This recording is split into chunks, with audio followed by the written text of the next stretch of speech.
ब्रह्मा विष्णु महेश अजर अमर नहीं है।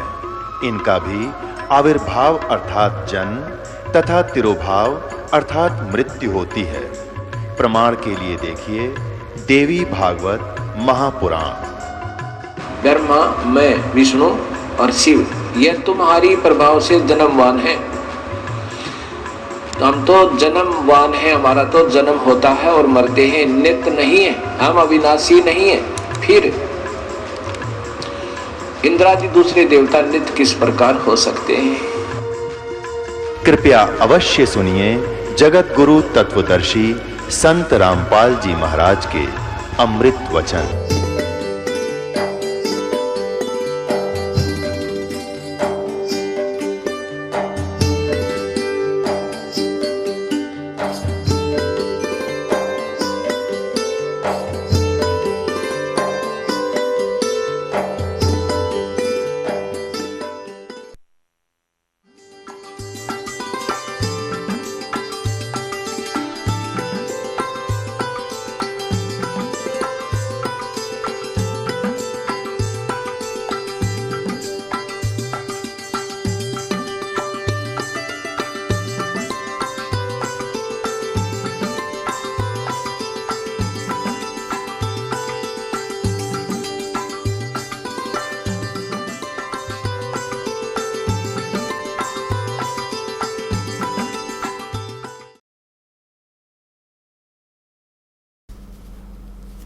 संपूर्ण 11 भाग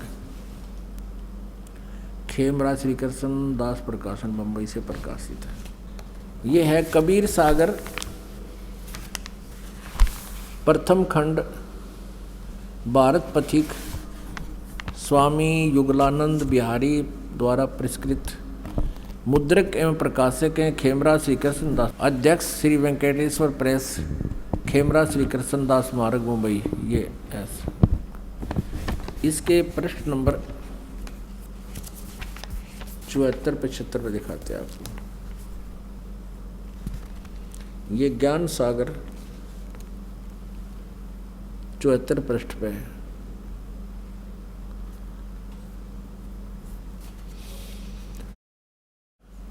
सुन जुलाहा मन भयो आनंदा, जिमी चकोर पायो निशिचंदा। ले सुत चले हर्ष मन कीना, तासों पुन अस बोल ही लीना। आगे क्या बताते हैं? सुत काशी को ले चले, लोग देखण ता आवे। अन पानी भखे नहीं, जुल्हा शोक जनावे। वो दुखी हो गया कि बेटा दूध कुछ अन्न पानी दूध दाद करता है, पीता ही नहीं। तब जुल्हा मन कीन तिवाना, रामानंद सो कहा उत्पाना। मैं सुत पायो बढ़ा गुणवंता, कारण कौन बखे नहीं संता। रामानंद ध्यान तब धारा, जुल्हा सो सब तब बचन उचारा। पूर्व जन्म ते ब्राह्मण जाति, हर सेवा की नी बलि भांति। कुछ तुम सेवा हर चूकी चूका, ताते भयो जुल्हा को रूपा। प्रीति प्रभु गही तोर लीना, ताते उद्यान में सुत तो ही दीना। अब रामानंद को जैसा ज्ञान था वैसा उसका समाधान कर रहा है नीरू का।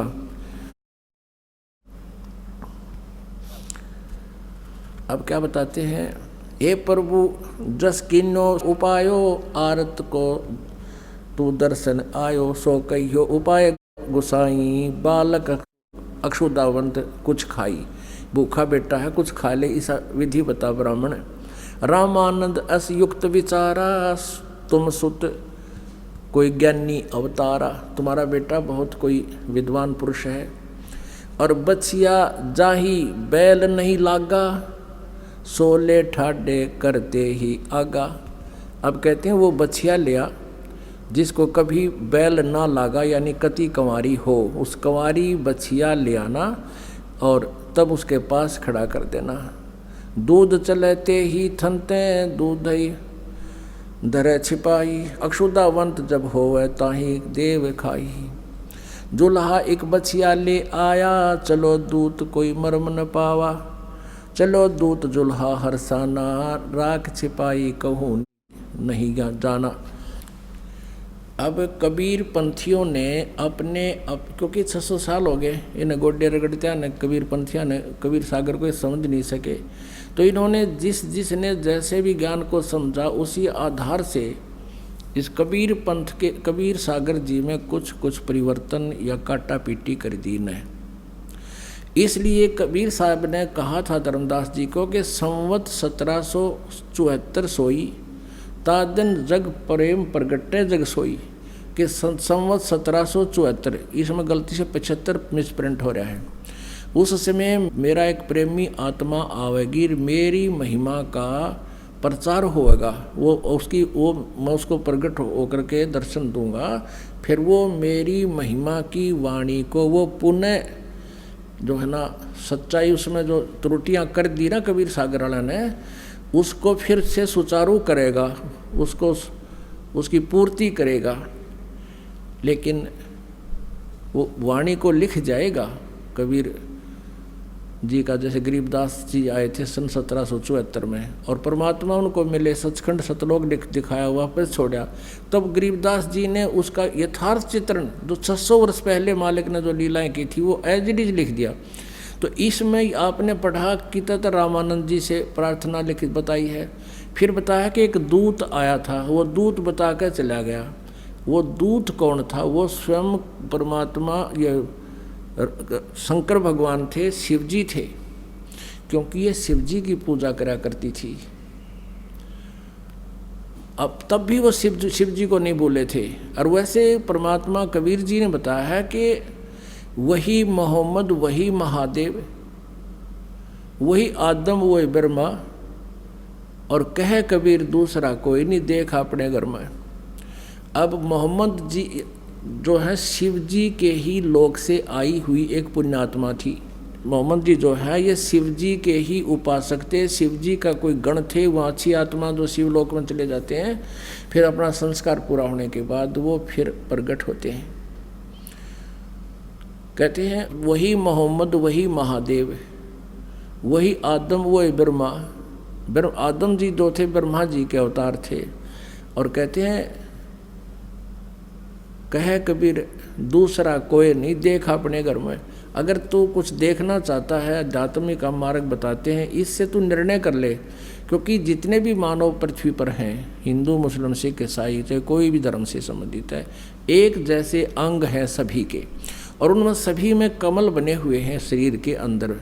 और कहते हैं तो ये भक्ति करके देख लो, थरे ना यकीन होता है तो उसमें आप देखोगे कौन ब्रह्मा है। वही ब्रह्मा जिसको तुम आदम कहते हो, वो ब्रह्मा के लोक का जब आपका वो कमल खुलेगा, उसका पूरा विस्तार चित्रित आपके सामने हो जाएगा। वहाँ आप कितने दिन तक वहाँ आदम जी रहे हैं उसकी पूरी हिस्ट्री की जानकारी वहाँ आप ले सकते हो। यानी ब्रह्मा जी का ही एक गण था, अच्छी आत्मा ब्रह्मा के लोक से आए हुए, वो आदम जी थे। ऐसे मोहम्मद जी जो थे ये शिव जी के लोक से आई हुई गण एक अच्छी आत्मा थी। तो तुम्हें फिर पता लग जाएगा जब आपका शिव जी का जो कमल है हृदय में, ये जब साधना करोगे, अगर ये खुल गया और इसमें जैसे टीवी चैनल चालू हो गया तो आप देख सकते हो।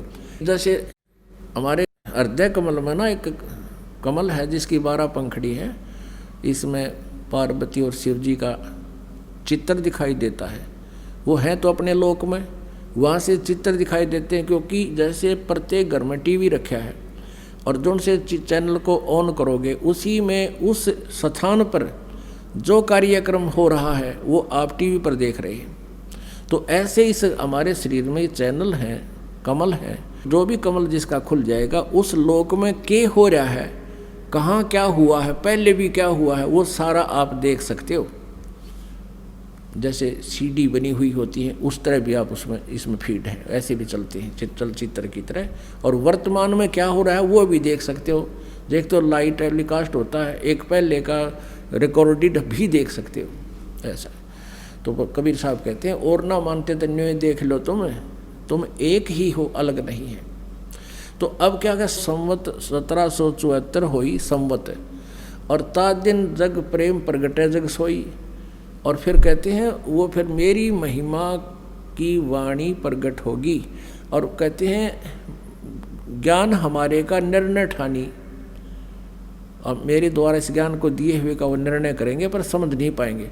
तो कहने का भाव कि जो ज्ञान इन कबीर पंथियों ने खराब कर दिया उसकी पूर्ति कराने के लिए कबीर परमेश्वर जी आज से 250 वर्ष पहले सन 1727 में, जब गरीबदास जी 10 वर्ष के थे, संवत 1784 में, वो स्वयं कबीर परमेश्वर सतलोक से आकर चले गए थे। आए थे, गरीबदास जी को लेकर ऊपर गए थे, सारी महिमा से परिचित कराया था, फिर गरीबदास जी को वापस छोड़ दिया था। फिर गरीबदास साहिब जी ने वो परमात्मा का यथार्थ ज्ञान फिर से दिया। अब कबीर सागर से जो मेल खाता वो सही है, और जो इन्होंने गड़बड़ कर दी वो इस गरीबदास जी की वाणी से हमने सेट कर ली कि यहाँ इन्होंने गड़बड़ कर दी। इन्होंने दूत कह के छोड़ दिया। वो दूत कौन था? वो शिव जी थे। अब गरीबदास जी ने कहते शिव उतरे शिवपुरी से अवगत बदन वियोगे। अभी आपको सुनाएंगे पूरी वाणी गरीबदास जी की। अब ये थोड़ा सा चित्र देते हैं कि कंवारी गाय को, अब जैसे कहा है कि बछिया लाओ जाको बैल नहीं लागा, यानी कभी तो अभी पूरी कंवारी, और यही प्रमाण वेद दे रहे हैं, क्योंकि पवित्र हिंदू धर्म के जो पुण्यात्मा हैं वो अपने वेदों को एथेंटिक ज्ञान का मानते हैं, यानी प्रमाणित ज्ञान मानते हैं। उनमें जो लिखा फाइनल है, नथिंग एल्स। और जो वो प्रमाण जो लक्षण बता रहे हैं भगवान के, वो किस में मिल रहे हैं, किस में घट रहे हैं, किस में खरे उतर रहे हैं, फिर वो भगवान है। अंडरस्टूड है। हमने परमात्मा की पहचान करना और करवाना मुश्किल है, भगवान पाना मुश्किल नहीं है। यह सत्कर मान लो। संकट कोई बड़ी बात नहीं, भगवान छू मंत्र कर दे 1 सेकंड में, और आप उससे दुखी नहीं देखे जा रहे। लेकिन वो इसलिए आपको तुरंत राहत नहीं देता कि ये फिर झाड़े लुआण की आदत पड़ रही है न, फिर आवे को ना बोर्ड के यहाँ पे दोबारा नहीं आएंगे। और परमात्मा चाहता रह कर आवे। आप आन जान में जो आप किराया भाड़ा खर्च समझते हो, ये पुण्य में है आपका, और ये पुण्य आपका इतना फलेगा, आपको पता नहीं के दे देगा भगवान। और मोक्ष चाहिए हमने, तो फिर लास्ट में मोक्ष के लिए सारा कुछ कर रहे हैं। अब ये प्रमाणित करते हैं, जैसे कबीर सागर में आपने देखा कि कबीर परमेश्वर ने अन्न नहीं खाया, दूध नहीं पिया, तो रामानंद जी ने बताया कि एक कंवारी बछिया ला दो, और जो कभी सांड ने टच ना करी हो बैल ने, अर्थात कंवारी, और फिर उसका दूध पीएगा। ऐसा गरीबदास साहिब जी ने बताया। अब बीच में वेदों को साथ लेते हैं, क्योंकि वेदों को हम सत्य मानते हैं। ये देखिएगा, ऋग्वेद मंडल नंबर 1 और मंत्र नंबर 9। ये देखिएगा, ये 9-10 इकट्ठा है, और यहाँ देखें ये कहाँ से प्रकाशित है।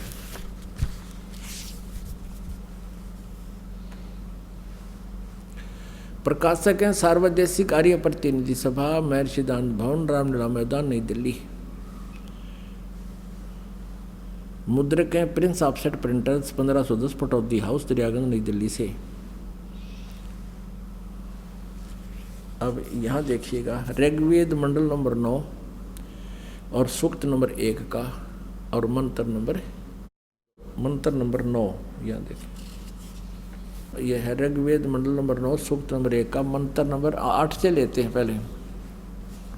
वैसे तो ये लेना पड़ेगा यहाँ से, क्योंकि इन्होंने गड़बड़ कर रखी है थोड़ी, क्योंकि निराकार बताते थे परमात्मा को। अब देखो यहाँ प्रथम मंत्र में मंडल नंबर 9 सूक्त नंबर 1, जो 1 है, 9 मंडल यहाँ स्टार्ट होता है, और इसका प्रथम मंत्र और प्रथम ही सूक्त है। ये इसमें लिखा है, हे परमात्मन, सोम स्वभाव वाले परमात्मा, यानी परमात्मा की महिमा गाते आ रहे हैं ये। और दूसरे मंत्र में भी, हे परमात्मन, आप राक्षसों के हनन करने वाले हो, संपूर्ण विश्व के दृष्टा हो, सबके उत्पत्ति स्थान हो, किसी अस्त्र शस्त्र से छेदन नहीं किए जाते, गतिशील होकर मध्य स्वरूप से सर्वत्र स्थित, सर्वत्र नहीं है ये स्थित है। तो यहाँ परमात्मा, फिर तीसरे में भी हे परमात्मन, हम जो सिद्ध करना चाहते हैं, चौथे में भी हे परमात्मन, और 5वें में भी हे परमात्मन, और 6ठे में भी हे परमात्मन। हर यहाँ बिजली गिर गई। 7वें में भी इन्होंने फिर कर दिया उस पुरुष को, ये 7वें में उस पुरुष को, पुरुष माने प्रभु, परमात्मा समझो, ये जान के पुरुष लिखना शुरू कर दिया। अब यहाँ फिर 8वें में उस पुरुष को आए है, तो यहाँ भी परमात्मा ने लिख दे उस परमात्मा को उग्र गतियाँ प्रेरणा करती हैं, यानी हाहाकार माच जाती है संसार में, जैसे माच रही है तो परमात्मा फिर आते हैं, प्रेरणा करती हैं उस पुरुष को, यानी उस परमात्मा को उग्र गतियाँ प्रेरणा करती हैं। और यानी भासमान शरीर को, यानी तेजोमय शरीर को वह पुरुष यानी परमात्मा प्राप्त होता है। ये देखिएगा,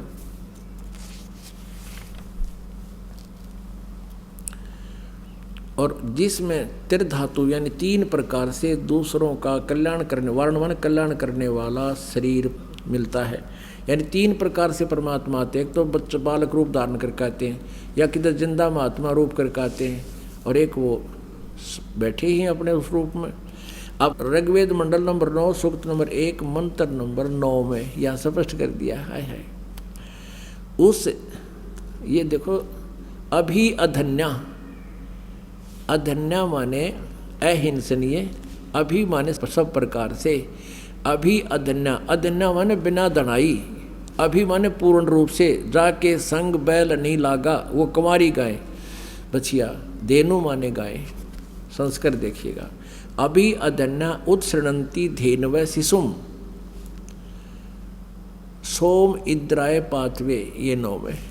तो इम माने उस, सोम स्वभाव वाले श्रद्धालु पुरुष को, अमर परमात्मा को, ये सोम माने अमर परमात्मा को, पुरुष माने परमात्मा को, जो शिशु रूप में प्रकट होता है, शिशुम रूप में जो प्रकट होता है, इन्होंने कुमार अवस्था में ही अभी अधन्या यानी कति पूर्ण रूपेण अंटज बिना धनाई, यानी अभी माने सब प्रकार से, अधन्या माने बिना धनाई, यानी गाय को हम बिना धनाई कहते थे, भैया धनाई नहीं से गाय, तो अभी अधन्या माने कंवारी गायें गौएं तृप्त करती है। पुण्यात्माओं, सौभाग्य आपका, ये परमात्मा का रहस्य आपके साथ, आपके समक्ष जो है उजागर हो रहा है, सच्चाई सामने आ रही है, और अब भी कोई नहीं मानेगा, फिर तो भाई कर्महीन इंसान है वो, इतना आख्या देकर, इतने प्रमाण देकर भी नहीं मानेगा, नहीं समझ सकेगा, तो बालक जैसी बुद्धि का आदमी है वो। अब आपको फिर बताते हैं, अब गरीबदास साहिब जी को परमात्मा ने अपना ज्ञान पुनर् दिया, और उन्होंने इसकी जो है ना पुष्टि की है, सच्चाई को सामने लाए हैं। शिव उतरे शिवपुरी से अवगत बदन विनोद, मैं के कमल खुशी भय लिया इसको गोद, नजर नजर से मिल गई किया ईश परिणाम, धन मोमिन धन पूर्णा धन का सीनी काम, 7 बार चर्चा करी ये बोले बालक बैन, शिव को कर मस्तक धर्या ला मोमिन एक धैनु लिया, अन ब्यावर को दूहत है दूध दिया तत्काल, पीवत बालक ब्रह्म गति ही ता शिव भय दयाल। अब वह नीमा रो रही थी, बुरा हाल हो रहा था, ये भगवान आपने यो बालक दिया, शिव जी भगवान आपने बालक दिया, और अब इसको छीन रहे हो। बच्चा ना था तो संतुष्टि होती जा रही थी, अब देकर ले रहे हो भगवान, ये पीड़ा मैं सहन नहीं कर सकूंगी, इस बच्चे के साथ मैं भी आत्महत्या करूंगी।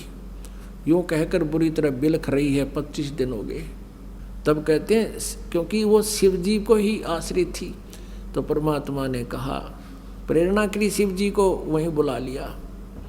शिव जी वहाँ आए, कहा माई क्यों रो रही है, साधु संत रूप बना के आगे। कहने लगे माई क्यों रो रही है, सारी कहानी बताई कि मेरे भगवान शिव जी ने मुझे पुत्र दिया, अब ये मरेगा मैं भी साथ मरूंगी, मैं जी नहीं सकती इस बालक बिना, इसने ना जाने के जादू कर दिया मेरे पे, इसको 25 दिन हो गए आज तक इस अन्न तक नहीं खा लिया, और शकल देखा थी इसी जैसे समस्त बच्चा, तो शिव जी कहने लगे माई दे मेरे को इस बालक ने। माई ने परमात्मा को उठाया बालक को और शिव जी के चरणों में रखना चाहा, जमीन पर लेटाना चाहा। परमात्मा एकदम आकाश में उड़ गए, आकाश में उठ के हाथ से, और शिव जी के सिर के समांतर दूर खड़े आकाश में निराधार रुक गए ऐसे बालक। अब शिव जी तो समझ गए ये कोई महान आत्मा है। तब शिव जी ने ऐसे करा कि मेरे पास आओ। परमात्मा उसके हाथों में आ गए, चरणों में नहीं तो हाथों में आओ। हाथों में आ गए। फिर कबीर साहब 25 दिन के बालक ने वार्ता करी शिव जी के साथ। अब वो तो समझ नहीं सकी, लेकिन वो जो बालक बोल रहा था तो भी वह नीमा ये सोच रही थी एक ये महात्मा है, बड़ा समर्थ है, और इसने मेरे बच्चे को आकाश में उड़ा दिया और ये बालक बोल रहा है। अब वो संत को ही क्रेडिट दे रही है, वो गुप्त रूप में खड़े थे शिव जी। तब शिव जी ने कहा कि अपने पति को बुलाओ। परमात्मा ने कहा कि इनको कहो एक कुंवारी गाय लावे और एक मटका लावे, कुमार कहते हैं कोरा, और फिर आप उस पर हाथ अपना आशीर्वाद देना, आपकी कृपा से वह दूध दिया करेगी। अब मालिक तो अब महिमा के भूखे नहीं है, और उस ऐसे ही किया गया। कुंवारी गाय लाए, शिव जी ने उसका थाप मार दी, ऐसा आशीर्वाद दिया बछिया को, लंबे लंबे सतन हो गए, और कुंवारी गाय ने दूध अपने आप चल पड़ा, वो पात्र भरते ही बंद हो गया। शिव जी अंतर्ध्यान हो गए, चले गए। तो यहाँ परमात्मा को पहचानना इतना आसान होता जा रहा है बाप के लिए कि वेद बतावें भगवान शिशु रूप धारण करके आता वो भगवान प्रत्येक युग में, क्योंकि वेद केवल कलयुग के लिए नहीं लिखे, ये तो सतयुग से चले आ रहे हैं, और ये सभी युगों में परमात्मा ऐसी ही लीला करते आ रहे हैं। जब शिशु रूप धारण करके आते हैं तो कुंवारी गाय का दूध पीते हैं, ये वेद भी प्रमाण करते हैं, परमात्मा की स्वयं की हुई लीला भी प्रमाणित करती है, और आँखों देखा और पीछे परमेश्वर से एक दिव्य दृष्टि प्राप्त आदरणीय गरीबदास साहिब जी प्रमाणित करते हैं। तो इससे सिद्ध हो गया कबीर इज गॉड। वो जुलाहा कबीर जो धारण कबीर काशी में 120 वर्ष रहे, एक कमल के फूल पर आकर प्रकट हुए, वही उसी उपलक्ष्य में उस परमात्मा ने आके हमें क्या रास्ता दिखाया, हमारे को अपने सतलों की जानकारी दी जो काल ने दबा रखी थी, और हमारा सब संकट दूर करने की वो मंत्र जाप दिए बताए, और पूर्ण मोक्ष कराने की विधि बताई। इसलिए ये इस उपलक्ष्य में ये 5 दिन का समागम आज प्रारंभ हुआ। बोलो सतगुरुदेव जय हो। ये 5 दिवसीय सत्संग समारोह परमेश्वर कबीर देव जी के पृथ्वी पर आने के खुशी में, उस उपलक्ष्य में ये प्रतिवर्ष मनाया जाता है। ज्येष्ठ उत्तरते की पूर्णमासी संवत 1455 का वो शुभ दिन। हम प्राणियों के लिए बहुत ही सुखद है, अनमोल है। जिस दिन परमेश्वर यहाँ आए और काल के जाल से हमें परिचित करवाया, उस समय परमेश्वर ने 120 वर्ष रह कर के यही यथार्थ ज्ञान अपने प्यारी आत्माओं को सुनाया। लेकिन इन काल के दूतों ने, काल के गुरुओं ने, काल के लोकवेद सुनाने वाले ऋषि महर्षियों ने, मंडलेश्वरों और ब्राह्मणों ने परमेश्वर कबीर जी को ये कहकर के रिजेक्ट करवा दिया जनता के हृदय से कि वो शिक्षित नहीं है। कबीर जी संस्कृत भाषा से परिचित नहीं है, जिस कारण से कबीर जी जो वेदों और पवित्र गीता आदि के बारे में कहते हैं वो गलत बोल रहे हैं। पुण्यात्मा परमात्मा ने, परमेश्वर कबीर देव जी ने, कबीर साहब जी ने 600 वर्ष पहले जो ज्ञान अपनी सच्चिदानंद घन ब्रह्म की वाणी में अपने मुखारविंद से उच्चारित उस अनमोल अमृत वाणी में, कबीर वाणी में जो ज्ञान बोला था, कहा है, वही आज हमारे पवित्र सदग्रंथ उसका समर्थन कर रहे हैं। आप सुन रहे हैं परमात्मा के प्रगट होने की लीला, क्योंकि कबीर परमेश्वर जी के बारे में बहुत सी गलत धारणाएं उत्पन्न कर रखी थी अज्ञान आधार से, कि कबीर जी कहीं कोई विधवा ब्राह्मणी थी, उसको कहते हैं किसी संत के आशीर्वाद से बच्चा गर्भ रह गया था, वो शर्म के मारे डाल आई थी। ये सर्व दंत कथाएं, लोकवेद, झूठी कहानियां थी। सच्चाई ये है जो आपको अब बताई जा रही है, और यही प्रमाण वेद बताते हैं कि वो परमात्मा सतलोक से चलकर आता है, अपनी अच्छी आत्मा को मिलता है। उद्देश्य क्या होता है उस परमात्मा का, उस आत्मा से मिलने का?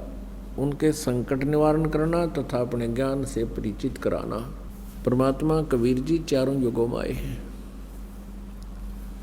सतयुग में सत्सुकृत नाम था परमेश्वर का, उस नाम से प्रसिद्ध रहे। जैसे कलयुग में कबीर नाम से प्रसिद्ध रहेंगे कलयुग के एंड तक। लेकिन अन्य नामों से, अन्य वेशभूषाओं में भी वो परमात्मा अन्य रूप में भी यहाँ रह रहकर प्रकट होते रहते हैं, लेकिन कबीर नाम से उनकी पूरी महिमा पूरे कलयुग में चलेगी। इसी प्रकार सतयुग में सत्सुकृत नाम से, त्रेता में मुनिंदर नाम से, द्वापर में करुणामय नाम से, और कलयुग में कबीर नाम से वो परमात्मा अपने सतलोक से चलकर यहाँ आए और एक जन साधारण की तरह रहकर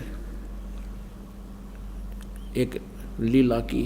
प्रत्येक युग में ऐसे ही करते हैं। इसीलिए ऋग्वेद मंडल नंबर 1 सूक्त नंबर 31 और मंत्र नंबर 17 में यह स्पष्ट किया हुआ है कि हे परमात्मा, आप पहले भी एक अलका तेज पुंज का शरीर धारण करके आते हो, आम जन साधारण की तरह अपना निर्वाह करते हो, अपनी प्यारी आत्माओं को ज्ञान सुनाते हो।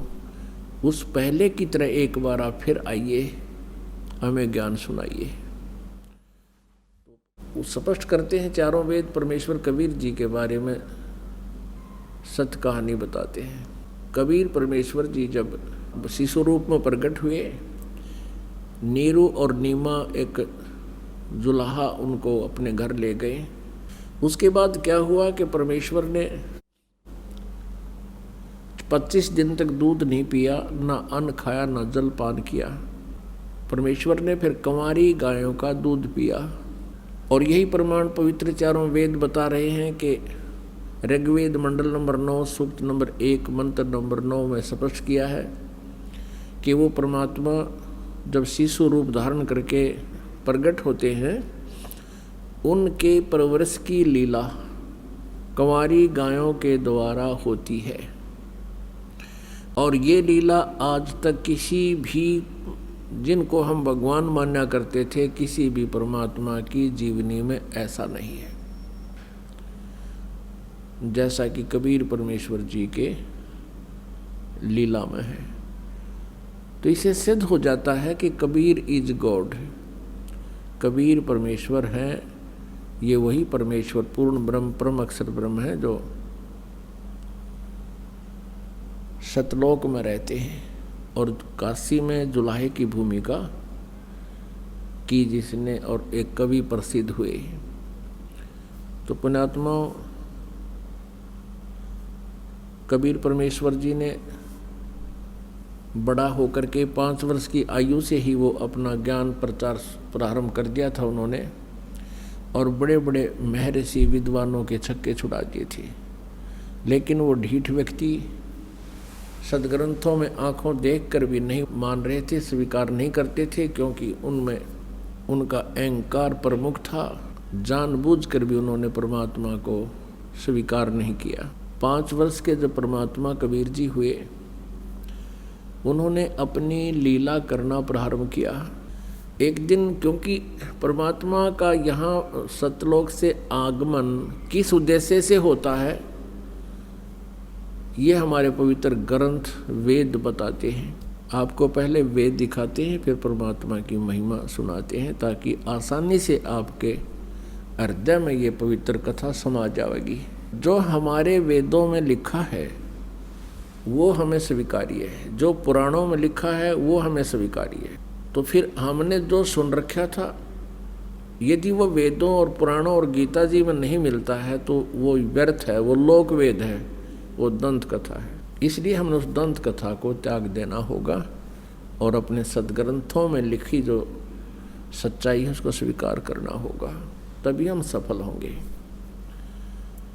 लोकवेद किसे कहते हैं? दंत कथा, अक्षेत्रीय ज्ञान। परमेश्वर कबीर देव जी आप एक दास बने, आप ही एक अच्छे नागरिक की भूमिका की, स्वयं ही उन्होंने एक अच्छे शिष्य की भूमिका की और स्वयं ही वो परमेश्वर तो थे ही थे, स्वयं ही उन्होंने एक तत्वदर्शी संत यानी जगत गुरु की भूमिका की। उन्होंने हमें समझाने के कहा कि पीछे लग गया जाऊं था मैं लोक वेद के साथ, रस्ते में सतगुरु मिल गए, दीपक दे दिया आथ। लोक वेद वो था जो हमने पहले ग्रहण किया हुआ था। जैसे ये दास पहले भगवान विष्णु अर्थात कृष्ण जी का पक्का पुजारी था, हनुमान जी का भी पैरेलल समांतर उनकी भी पूरी इज्जत और आदर था, साथ में शंकर भगवान जी को भी आदर की दृष्टि से देखते थे। अपने परंपरागत बाबा श्याम जी की भी पूजा थी। तो हम जो वो साधना किया करते थे वो लोक वेद था। और जिस दिन से परमात्मा के तत्व ज्ञान रूपी टॉरस हमें मिली, ये दीपक मिला, उसी दिन से हम उस रोशनी में चलने लगे और लोक वेद त्याग दिया। तो परमात्मा हमें याद दिलाते हैं कि जो भोली आत्मा गलत साधनाएं कर रहे हैं और उनको ये तत्व ज्ञान रूपी दीपक हाथ मिल जाएगा, आ जाएगा, फिर वो अपना उस तत्व ज्ञान की रोशनी में सुमार्ग पर चलेंगे, कुमार्ग से वापस हो जाएंगे। परमेश्वर कबीर देव जी जब 5 वर्ष के हो गए तो उन्होंने इस भक्ति की मर्यादा को पुनः स्थापित करना था। सब जगह काम बिगड़ा हुआ था। अब परमात्मा पाने के लिए सबसे पहली कड़ी है गुरु जी होना चाहिए। सबसे पहला पॉइंट है, सबसे पहला जो कदम है भक्ति मार्ग पर आगे चलने का, तो सबसे पहले हमारा गुरु हो। परमेश्वर कबीर देव जी को गुरु की आवश्यकता नहीं थी, लेकिन उन्होंने हमारे लिए एक मर्यादा बनाने के लिए कि कहीं आने वाले समय में ये काल के दूत ये ना कह दें कि कबीर जी ने कौन सा गुरु बनाया था।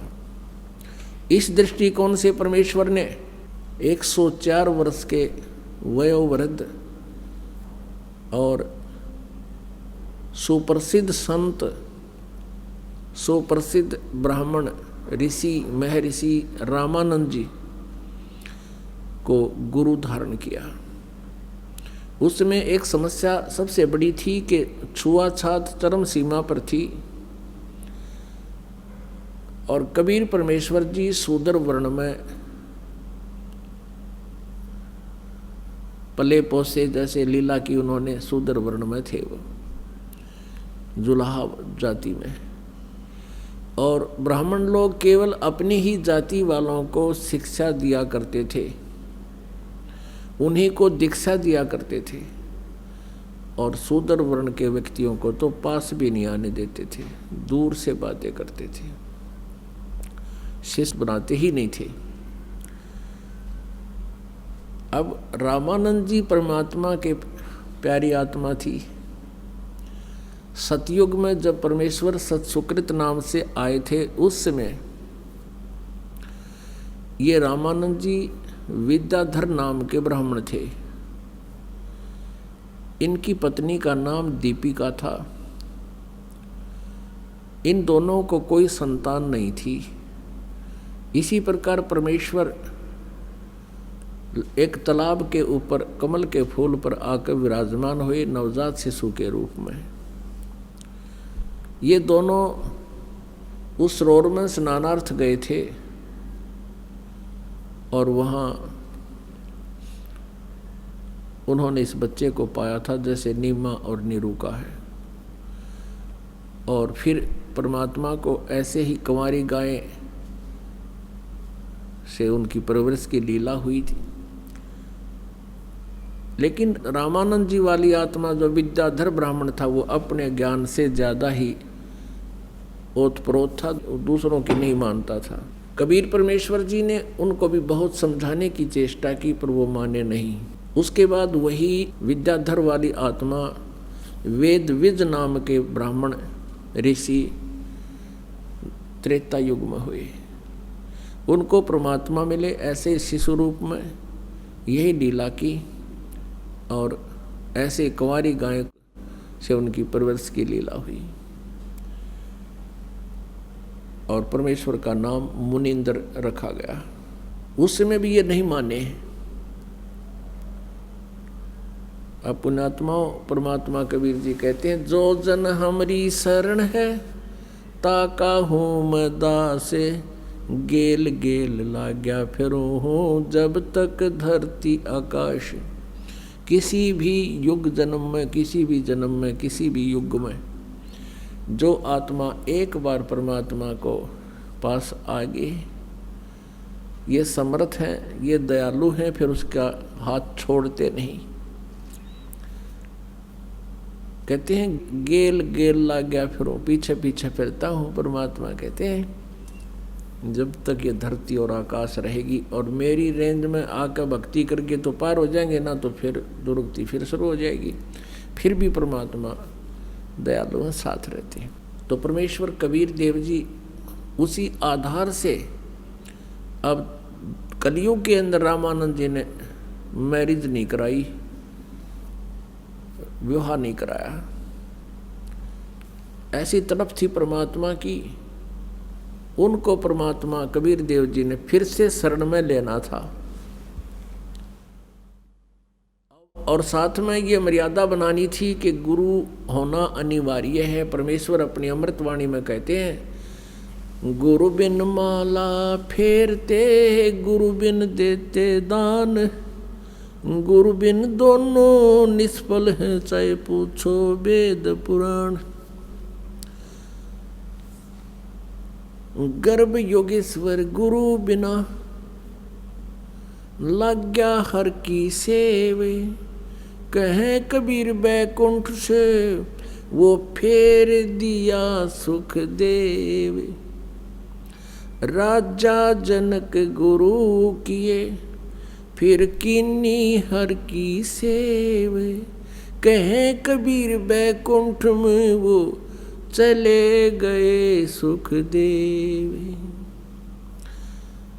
राम कृष्ण से कौन बड़ो, उन्हों भी गुरु कीन, तीन लोक के वे धनी, गुरु आग अधीन। परमात्मा कहा करते थे, जो ये कहते थे कि हमें गुरु की आवश्यकता नहीं है, तो उनको बताया करते थे कि राम कृष्ण से बड़ा तो तुम किसी को नहीं मानते हो। तो श्री कृष्ण और श्री राम जी ने भी गुरु बनाया। और पुण्यात्माओं, परमात्मा क्या बताते हैं, गुरु बिन माला फेरते, गुरु बिन देते दान, गुरु बिन दोनों निष्फल हैं, चाहे पूछो वेद पुराण। फिर याद दिलाते हैं कि गर्भ योगेश्वर गुरु बिना, यानी सुखदेव ऋषि जी पर गुरु धारण किया नहीं और पिछले पुनों की पिछली भक्ति शक्ति से उसमें एक सिद्धि थी आकाश में उड़ जाने की, और उस सिद्धि को पाकर के एक हल्दी की गांठ से पंसारी बन जाते थे ये ऋषि लोग, और अन्य व्यक्ति उनको आकाश में उड़ते जाते हुए देखकर उसको परमात्मा के दर्जे में ले लेते थे, परमात्मा की सत्तर पर मान लेते थे। और पुण्यात्माओं, एक जन साधारण को ऐसा देखे कि एक आदमी आकाश में उड़ गया तो उसकी तो हालत खराब हो जाती है कि ये तो भाई सचमुच परमात्मा ही है। अब उसमें एक सिद्धि आकाश में उड़ जाने की सिद्धि थी, इसी कारण से वो आंडी पाक गया, इसी कारण से उसमें अभिमान समा गया कि मेरे बराबर कोई को नहीं। आकाश में उड़कर इंद्र के लोक में यानी कोमन स्वर्ग में जाया करता था। वहाँ के जितने भी देव थे, ऋषि थे, वो सभी उनका बड़ा सत्कार किया करते थे, आदर से उनको आसन देते थे और उनको लेक्चर सुनाया करता था, प्रवचन देता था, शिक्षा देता था। एक दिन इसी चक्कर में वो भगवान विष्णु के लोक में चला गया। प्रत्येक लोक में एक एक रेस्ट हाउस हैं, रेस्टोरेंट समझो इन्हें, एक एक बहुत बड़े विशाल रेस्टोरेंट है। और वहाँ पर जो जैसे विष्णु जी का जो भक्त साधक है, उसने विष्णु जी को इष्ट मानकर जो दान पुण्य किए, जो भी कोई कथा ज्ञान यज्ञ किया, उस आधार से वो विष्णु लोक में चले जाते हैं और वहाँ उनको एक रेस्टोरेंट यानी उस स्वर्ग में अलग से व्यवस्था की जाती है और उनकी अपनी ही पुण्य कमाई होती है और वहाँ वही जा सकता है। विष्णु जी के लोक में जाने वाले के लिए एक विशेष विधान है। वैसे तो सभी भगवानों की साधना करने वाले जैसे शंकर जी की साधना करते हैं, उनका भी गुरु हो और गुरु हो उस इष्ट का कृपा पात्र, उससे उपदेश लेकर के वो साधना करें। तो सुखदेव जी पहुंच गए भगवान विष्णु जी के लोक में और सीधे चल दिए उस रेस्टोरेंट की तरफ यानी उस स्वर्ग की तरफ। आगे पहरेदार खड़े थे, उन्होंने कहा ऋषि जी कहाँ जा रहे हो? कि स्वर्ग जा रहा हूँ, अंदर रेस्टोरेंट में जाऊँगा। इस स्वर्ग के अंदर जाने वाले के लिए एक कंडीशन है कि उनका कोई गुरु हो, आपका कोई गुरु है तो हमें प्रमाण दिखाएं। अब ऋषि जी कहने लगे सुखदेव जी कि मेरा कोई गुरु नहीं है। तो उन्होंने कहा आप अंदर नहीं जा सकते, ये परमात्मा का आदेश है, विष्णु जी का आदेश है। अब उधर से उसने जिद पकड़ ली, हट कर लिया कि मैं तो अवश्य इसमें जाऊंगा, गुरु हो या ना हो तुमने इस चीज से क्या लेना देना है। वो कहने लगे, पार्षद यानी वो पहरेदार कहने लगे जी हम नहीं जाने देंगे आपको जब तक आदेश विष्णु जी का नहीं होगा। तो उन्होंने कहा भाई विष्णु जी से मेरी बात कराओ। इतना हवा में उड़ रहा था वो। अब वो सेवादार गए, सेवक भगवान से प्रार्थना की, प्रभु एक सुखदेव नाम के ऋषि आए हैं और स्वर्ग में जाने की हट कर रहे हैं। विष्णु जी ने पूछा फिर तुमने अलाउड क्यों नहीं किया, जाने देते उनको? कि प्रभु आपके आदेशानुसार उनके गुरु नहीं है इसलिए हमने नहीं जाने दिया, उन्होंने गुरु नहीं बना रखा। तो विष्णु जी कहने लगे अच्छा फिर नहीं जाने देना। तो कहते हैं चलो मैं चलता हूँ। विष्णु जी आए बाहर अपने रेजिडेंस से और सुखदेव से कहा हाँ भाई ऋषि जी यहाँ कैसे आए तुम? अब वो सुखदेव के मन में एक और ऐसा विचार था कि भगवान विष्णु मुझे शाबाशी देंगे और यूँ कहेंगे वाह भाई मैं ऋषि जी आपने तो बहुत अच्छी उपलब्धि की है और यहाँ आकाश में उड़ कर आ गया। और जब उन्होंने एक ही शब्द बोला कि यहाँ किस लिए आए ऋषि जी, कैसे आना हुआ यहाँ पर, यानी ढंग से बात नहीं करी, आधी सिट्टी फिट्टी तो उसकी वहीं गुम होगी। फिर कहने लगा प्रभु मैं यहाँ विश्राम करना चाह रहा था कुछ दिन, स्वर्ग में। अब विष्णु जी को पता तो था ही, फिर भी पूछा क्यों भाई तुमने क्यों नहीं अंदर जाने दिया सेवादारों? सेवादारों ने बताया प्रभु इनका कोई गुरु नहीं है। तो विष्णु जी ने कहा कि ऋषि जी आपने गुरु नहीं बना रखा, नीची गर्दन कर लिए। कहने लगा नहीं जी। विष्णु जी ने कहा भी यहाँ तो वही व्यक्ति आ सकता है जिसने कोई गुरु बना रखे हो, और बिना गुरु के भक्ति सफल होगी नहीं ऋषि जी तेरी। और फिर क्या बोलता है कि जी मेरे समान पृथ्वी पर कोई व्यक्ति नहीं है जिसको मैं गुरु बनाऊं। भगवान विष्णु ने कहा कि यह भी तेरी भूल है व्यास के बेटा, व्यास पुत्र, यह भी तेरी भूल है, ये तेरा एम बोल रहा है।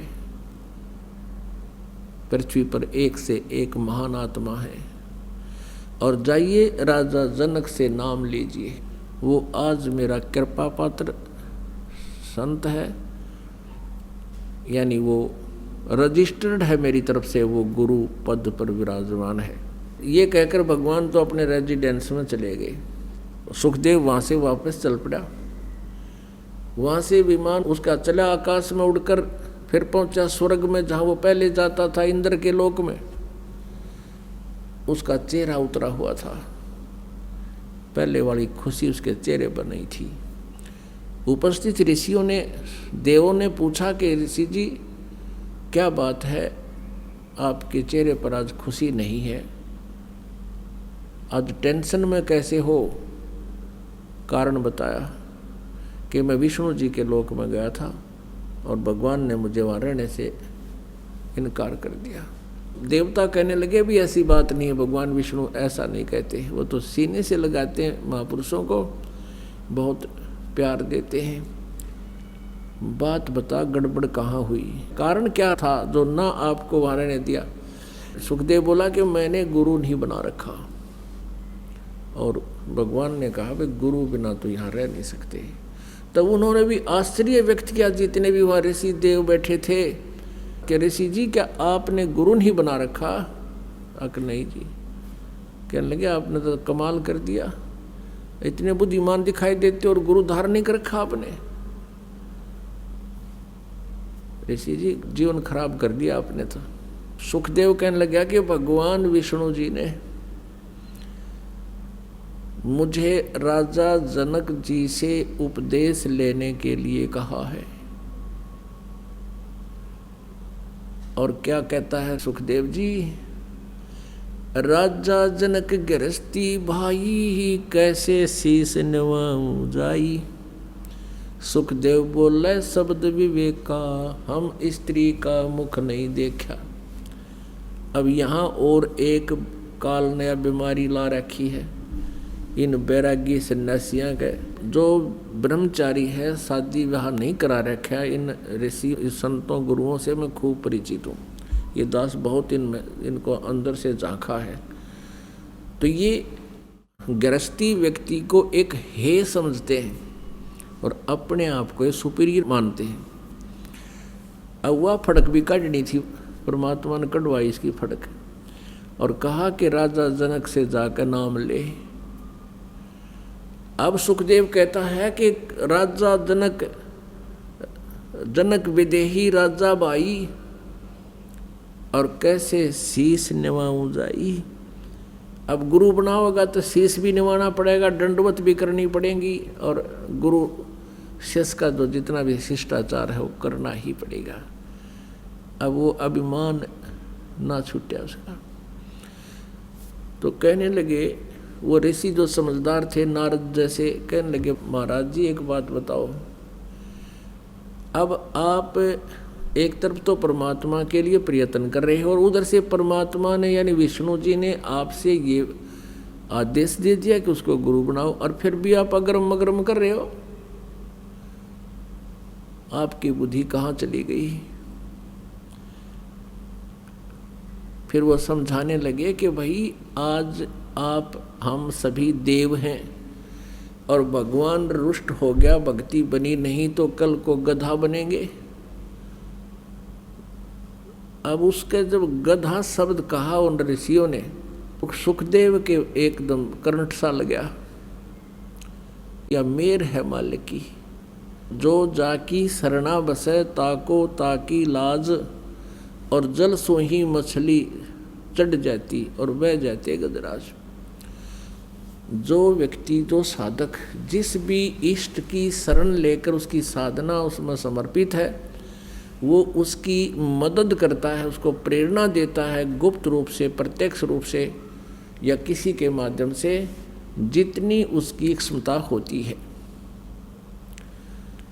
जो जाकी शरणा बसे ताको ताकी लाज, जल सोही मछली चढ़ जाती वह जाते गजराज। अब जिसकी भी जिस इष्ट से संपर्क होगा, साधना होगी, जिस इष्ट की उसने शरण ले रखी है, वो इष्ट अपने साधक की अवश्य मदद करने की चेष्टा करता है, जितनी उसकी क्षमता होती है। उदाहरण के लिए समझ लीजिए, जैसे आपकी मित्रता किसी एसएचओ तो होगी और मित्रता भी खरी हो, उन्हीं को मदद मिलती है। तो आप जी जब उस पुलिस स्टेशन जाओगे जिसकी मित्रता उसके साथ है, तो निर्भय होकर पहुंच जाता है, और जाते ही उसका मित्र उसको कुर्सी देता है, चाय पिलाता है, और उसको उसमें कितना घूमे, कहीं सोए, नो प्रॉब्लम, कहीं बैठे। और आम व्यक्ति उस पुलिस स्टेशन की तरफ जाते हैं भी डरे, तो उसको कितना सहारा मिल गया। ऐसे ही मान लीजिए किसी की एसपी से हो जाती है मित्रता, तो और ज़्यादा सुविधा वो दे सकता है। किसी की फिर मंत्री से हो जाती है मित्रता, तो मंत्री मित्र अपने उस शरणागत को और ज़्यादा सुविधा दे सकता है। और इसी प्रकार यदि मुख्यमंत्री या प्रधानमंत्री से हो जाए तो फिर अलग से ही सुविधाएं उनको मिलती हैं। तो ऐसे ही हम जिस भी इष्ट की साधना शरण लेकर के कर रहे हैं, वो उसकी मदद करता है और उसको उसकी लाज होती है। उदाहरण देते हैं परमात्मा कबीर देव जी के, जैसे ऊपर से पानी गिर रहा है बहुत नीचे को 10-10, 20-20 फुट, क्योंकि मछली का जल से विशेष लगाव है, वो उसकी शरण है। उससे बाहर होते ही 2 मिनट में तड़प कर मछली मर जाती है। तो कहते हैं उस जल ने भी फिर उस मछली को छूट दे दी, तू कितने आ जा, तुझे कोई प्रॉब्लम नहीं, कोई रोक टोक नहीं। ऊपर से नीचे को जल गिर रहा है झरने का, और मछली नीचे से ऊपर जा रही है, नो प्रॉब्लम, ऊपर पहुंच जाती है बिल्कुल, क्योंकि उस मित्र जल ने उसको छूट दे दी है। इसी प्रकार उदाहरण देते हैं, जो जाकी शरणा बसे ताको ताकी लाज, जल सो ही मछली चढ़ जाती बह जाते गजराज। यानी जहाँ वो जल गिर रहा है वहाँ पर तगड़ा से तगड़ा हाथी भी खड़ा हो उसको भी बहा ले जाता है, इतना प्रबल प्रवाह है, और मछली वापस चली जाती है। जल ने उसको फरी छोड़ दिया, कहीं घूम कैसे ही रहे। तो यहाँ बताना चाहते हैं कि जैसे श्री विष्णु जी की शरण में वो विष्णु जी का उपासक था, उनको इष्ट रूप में मानता था, लेकिन फिर भी भगवान ने स्वीकार्य नहीं हुआ। और फिर भी उसको सेट करने के लिए जो जाकी शरणा बसे ताको ताकी लाज, उसी आधार से विष्णु जी ने उसको सेट करने के लिए कि किसी तरह इसका कर्म ना बिगड़े, जन्म ना खराब हो, अंदर से प्रेरणा की और उसको एक फिल्म चला दी। ऐसे आंखें फटी की फटी रहेगी इस सुखदेव जी की। जब उसने ऋषियों के मुख से सुना कि ऋषि जी ये 2 दिन का जीवन है और इसमें सत साधना नहीं की, गुरु नहीं बनाया, तो अगले जन्म में ना जाने कितनी भयंकर योनियों भोगनी पड़ेंगी, और गधे की योनि में चले गए तो फिर क्या होगा। गधा आते ही उसके पिछले जन्म की कहानी याद आ गई, क्योंकि हमारे अंतःकरण में असंख्य जन्मों की जो भी हमारी घटनाएं हैं, जैसे जैसे हमने जीवन जिए हैं, पशु पक्षी के, मनुष्य के, देव के, वो हमारे अंतःकरण में कोड वर्डों में फीड हैं। और ये कभी भी कोई रील चल सकती है। वो रिमोट अपने भगवान और इष्ट के पास होते हैं। उसकी फिल्म चल पड़ी, एक दिन आंखें फटी, देख रहा है कि मैं एक बार गधा बन गया। वो सारी फिल्म याद आ गई। तुरंत उसने कहा कि ऋषि जी आप ठीक कह रहे हो, एक बार मैं गधे की योनि भोग रहा था और मेरे मालिक ने बहुत मेरे से काम लिया, मैं अंधा हो गया। अंधा हो गया तो मेरे मालिक ने मुझे छोड़ दिया। 2 मारे लठ जंगल की तरफ चालता कर दिया। मुझे एक पगडंडी मिल गई, उस पगडंडी पर चलता चलता चलता जा रहा था। आगे एक नाला था, वो नाला इतना चौड़ा था कि उसमें इक्का दुक्का व्यक्ति जाता था, वो उसको छलांग लगा के पार कर जाता था। और सुखदेव बता रहा है कि मैं अंधा गधा उसी रास्ते से जा रहा था और मैं एकदम, मेरे पैर जब अगले नीचे को जाने लगे, मैंने छलांग लगानी चाहिए तो मैं बीच में फंस गया, मुंह आगे टिक गया और पिछला हिस्सा जो है पीछे टिक गया, पैर लटक गए, इस ऐसा फंस गया, फिट हो गया उसमें। अब वहाँ इक्का दुक्का व्यक्ति जावे, कोई निकाल पाया नहीं और मेरे ऊपर के पैर रख के पार हो जा। हफ्ता 10 दिन भुगत के बुरी तरह मेरे प्राण निकले उस गधे की योनि से। ओए होए। फिर कहता है कि जाता हूँ, अभी उपदेश लूँगा। फिर मन में अहम आ गया कि उससे बड़े बड़े विद्वान तो मेरे पिताजी हैं व्यास जी। व्यास जी के पास आया, व्यास जी से कहा पिताजी मैं भगवान विष्णु के लोक में गया था, उन्होंने मुझे उस स्वर्ग में जाने से मना कर दिया। तो यही बात व्यास जी ने पूछी कि बेटा बात बता क्या है। भगवान कभी मना नहीं करते, वो किसी को मना नहीं करते, वो तो एक बहुत ही अच्छे नेक हैं, को त्रुटि बता क्या गलती बन गई। फिर उसने भी यही कथा सुनाई कि मैं ऐसे ऐसे कहा था। उन्होंने कहा भी तेरा गुरु है नहीं, बिना गुरु के यहाँ नहीं रह सकते। तो व्यास जी ने कहा कि बेटा मैंने तो ये सोचा था मेरा पुत्र मेरा नाम रोशन करेगा और गुरु बना लिया होगा कोई, क्योंकि उसी दिन जन्म होते ही ये सुखदेव चला गया था। व्यास जी से प्रार्थना करते रह गए थे बेटा मुझे दर्शन तो दे दे, क्योंकि सुखदेव ऋषि अपनी माँ के गर्भ से 12 वर्ष में बाहर आया था और उठकर अपनी और नाल को कंधे पर डालकर चल पड़ा और व्यास जी पुत्र पुत्र करता करता पीछे भाग रहा था, आकाश में उड़ गया। उसके बाद वो पहली बार अपने पिता के पास आया। तो व्यास जी ने पूछा कि मैंने तो सोचा था कि आपने गुरु बना लिया होगा, सुखदेव तेरा जीवन बर्बाद कर दिया। व्यास जी को फिर बताया उसने, सुखदेव जी ने कि हे पिताजी भगवान ने एक समस्या और पैदा कर दी। उन्होंने कहा कि राजा जनक को गुरु बनाओ और मैं बाल ब्रह्मचारी हैं और मैं त्यागी सन्यासी, मैं कैसे उनको शीश निभाऊं राजा जनक को। व्यास जी कहने लगे भले पुरुष तेरे में ज्ञान नाम की चीज नहीं, अभिमान तुझे उठाए फिर रहा है नालायक। भगवान ने कह दिया कि वो नाम ले ले और फिर भी तू अग्रम अग्रम कर रहा है, तो भक्ति के योग्य प्राणी नहीं है, अपना जीवन नष्ट कर जाएगा। मनुष्य जीवन बार बार नहीं मिलता, यानी काफी लताड़ा। क्योंकि जो भक्त होते हैं परमात्मा से कुछ परिचित होते हैं तो वो आध्यात्मिक मार्ग को ठीक ही बताया करते हैं। तब सुखदेव ऋषि ने राजा जनक से उपदेश लिया। राजा जनक के लिखा है परमेश्वर ने अपनी वाणी में गरीबदास जी के माध्यम से जो लिखवाई है कि उनके 10,000 रानियां थी, उनमें से एक सबसे जो पटरानी होती है, सबसे प्रथम होती है, पटरानी बोलते हैं उसको, जो सबकी कंट्रोलर होती है। जब ऋषि जी वहाँ पहुँचे और संदेशा भिजवाया कि सुखदेव ऋषि आए हैं और आपसे उपदेश लेना चाहते हैं। राजा जनक बाहर आए, प्रणाम किया।